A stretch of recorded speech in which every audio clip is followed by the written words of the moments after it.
नमामि शम्भुं पुरुषं पुराण नमामि सर्वज्ञमपारभावं नमामि रुद्रं प्रभुमक्षयं तं नमामि शर्वं शिरसा नमामि देवं परमव्ययम् उमापति लोकगुरुं नमामि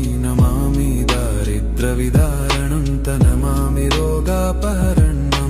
नमामि कल्याणमचिन्त्यरूपं नमामि विश्वोत्थबीजरूपं नमामि विश्वस्थितिकारणं तं नमामि संहारकरं नमामि गौरीप्रियमव्ययं तं नमामि नित्यं क्षरमक्षरं तं नमामि चिद्रूपममेयभावं त्रिलोचनं तं शिरसा नमामि कारुण्यकरं भवस्य भयङ्करं वापि सदा नमामि दातारं दीप्सितानं नमामि सोमेशमुमेशमादमामि वेदत्रयलोचनं तं नमामि मूर्तित्रयवर्जितं तं नमामि